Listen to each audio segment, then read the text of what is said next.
Assalamualaikum warahmatullahi wabarakatuh. Hai semuanya, perkenalkan nama saya Ratanontok Tadifa. Saya dari kelas 12 S3, asal sekolah saya dari SMA Negeri 5 di Sinuponto. Di sini saya akan menjelaskan materi mengenai karakteristik perusahaan dagang, transaksi perusahaan dagangan, serta syarat pembayaran. Perusahaan dagang adalah sebuah jenis perusahaan yang fokus pada kegiatan jual beli barang atau produk yang dihasilkan oleh pihak lain. Adapun karakteristik khusus yang dimiliki oleh perusahaan dagang yaitu memiliki aktivitas utama berupa membeli, menjual, menyimpan di gudang penyimpanan, dan kembali menjual. Tidak melakukan proses produksi barang, perhitungan total keuntungan berpatokan dengan total hasil penjualan dikurangi biaya pembelian dan biaya operasional. Perusahaan tidak melakukan proses produksi terhadap barang-barang yang dijual. Barang yang dijual langsung dijual tanpa melalui proses pengolahan atau perubahan sedikit pun. Kegiatan akuntansi berlandaskan dengan akun persediaan barang, yaitu perhitungan harga, pokok penjualan, dan laporan laba rugi memakai bentuk single step dan multiple step. Berikutnya, transaksi perusahaan dagangan. Transaksi adalah kegiatan kolektif yang setiap orang lakukan, termasuk pengusaha dan bisnis. Jenis-jenis transaksi perusahaan dagang yang perlu Anda ketahui antara lain yaitu: pertama, pembelian barang dagang. Transaksi dalam pembelian barang dagang adalah kegiatan pembelian dari pihak lain, baik perusahaan, perorangan, maupun toko. Pembelian barang terbagi menjadi dua bagian, yaitu pembelian barang secara tunai dan pembelian barang secara kredit. Yang kedua, retur pembelian pada transaksi perusahaan dagang. Jika perusahaan dagang membeli suatu barang dan menemukan bahwa barang yang mereka beli rusak atau tidak sesuai dengan pesanan, perusahaan akan mengembalikan barang tersebut. Dalam hal ini, jika pembelian kembali adalah tunai, penjual akan mengembalikan pembeli secara tunai. Sebaiknya, jika pembelian berlangsung secara kredit, pembelian akan mengeluarkan nota debit sebagai bukti pengurangan utang. Yang ketiga, penjualan barang dagang. Transaksi ini merupakan penjualan barang yang dapat berlangsung secara tunai maupun kredit. Penjualan tunai tercatat dengan mendebit dari akun kas dan mengkredit di akun penjualan. Namun, penjualan kredit tercatat dengan mendebit piutang usaha, pengiriman dan jasa, dan mengkredit akun penjual. Kemudian yang keempat, retur penjualan dan penurunan harga. Pengurangan harga dan diskon selama transaksi perusahaan dagang adalah transaksi yang terjadi karena pengembalian barang yang rusak atau barang yang tidak sesuai dengan pesanannya. Penjualan secara kredit tercatat dengan mengkredit piutang dan mendebit retur serta potongan harga. Sedangkan untuk penjualan yang berlangsung secara tunai, maka pencatatannya adalah dengan mengkredit kas dan mendebit akun retur, penjualan, dan pengurangan harga. Kemudian yang kelima, potongan penjualan. Jenis transaksi ini ditawarkan untuk mendorong pembeli membayar hutang mereka sesaat sebelum tanggal yang perusahaan tentukan. Potongan ini akan mengurangi jumlah piutang yang Anda terima saat jatuh tempo dan pesan dalam akun potongan. Bukti transaksi yang perusahaan gunakan yaitu berupa kwitansi atau bukti kas yang masuk. Yang keenam, beban angkut pembelian. Dalam transaksi ini, beban angkut pembelian merupakan beban pengiriman barang dari gudang pemasok ke gudang pembeli yang biayanya akan pembeli tanggung. Setelah pembayaran berlangsung, potongan atau diskon tersebut baru akan diberikan. Transaksi pengiriman barang belanjaan kemudian tercatat pada jurnal dengan cara mengkredit akun kas dan mendebit akun barang belanjaan.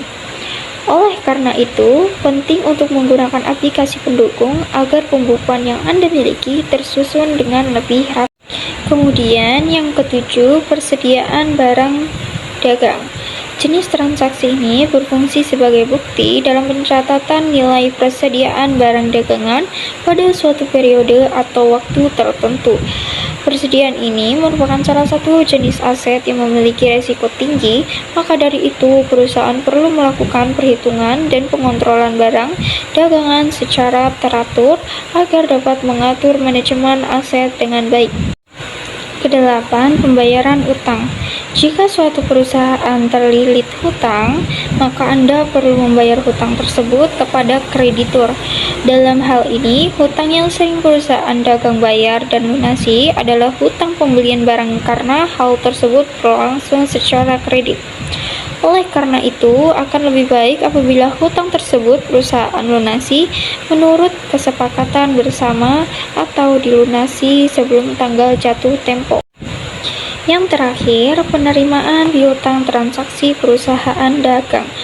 Jika perusahaan atau pihak penjual memperoleh pelunasan tagihan piutang dari pihak pembeli untuk membeli barang secara kredit, maka penyelesaiannya adalah Anda harus mencatat seluruh transaksi dan pelunasan tersebut ke dalam pembukaan. Selanjutnya yaitu syarat pembayaran. Syarat pembayaran adalah suatu mekanisme perjanjian yang dijalin antara pihak penjual dan pihak pembeli untuk bisa melakukan kegiatan transaksi barang. Syarat pembayaran ini bisa berhubungan dengan potongan tunai, lamanya waktu pembayaran, dan juga jumlah potongan yang diberikan. Dalam beberapa kasus tertentu, syarat ini juga akan menyangkut kondisi ganti rugi bila pelunasan dilakukan setelah waktu temponya sudah disetujui. Tercatat ada dua jenis syarat pembayaran yang umumnya berlaku di Indonesia, yaitu yang pertama, yaitu sistem pembayaran angsuran. Sama seperti namanya, cara pembayaran ini akan memungkinkan pihak pembeli ataupun pelanggan dalam mengangsur pembayaran produk yang dibelinya. Sistem pembayaran angsuran ini lalu diatur di dalam syarat tadi. Salah satu contoh syarat pembayaran pada metode angsuran adalah pembeli yang diperbolehkan untuk mengangsur pembayaran sebanyak 12 kali per tahun atau 3 kali per tahun dengan nominal yang sebelumnya sudah disepakati bersama. Selain itu, sistem pembayaran ini terbagi menjadi beberapa jenis lagi, yaitu syarat N/30. N/30 adalah suatu ketentuan ataupun kriteria pembayaran dengan waktu pembayaran angsuran selama lebih dari 30 hari. Contoh dari syarat N/30 ini adalah PT ABC membeli suatu barang dengan nominal 5 juta rupiah dalam 1 Januari 2020.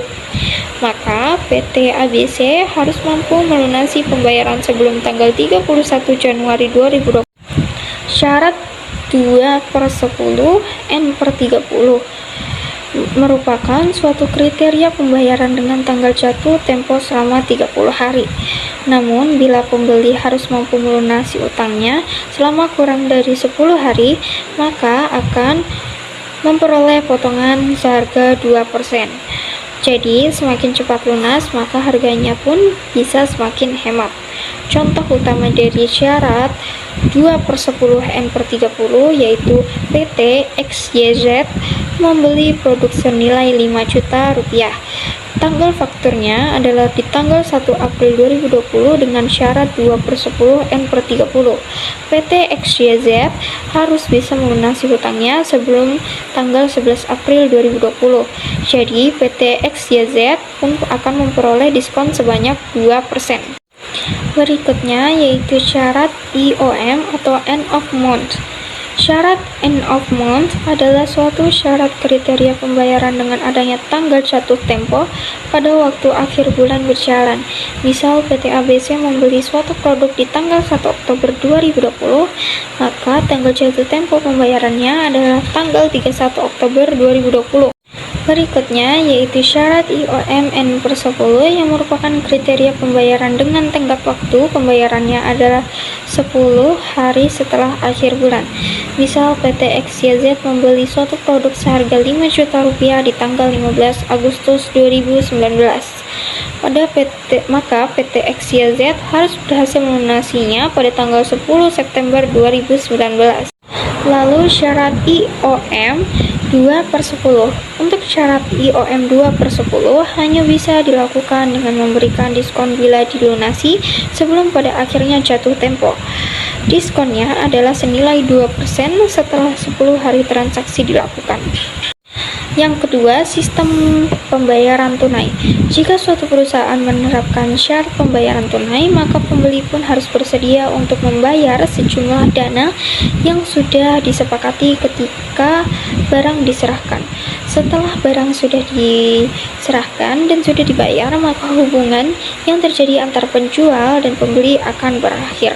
Namun, akan beda lagi ceritanya bila ada garansi atau ganti rugi saat kondisi barang yang diterima tidak sesuai dengan pesanannya. Baik, itulah tadi materi singkat yang saya bisa jelaskan. Kurang dan lebihnya mohon dimaafkan. Wassalamualaikum warahmatullahi wabarakatuh.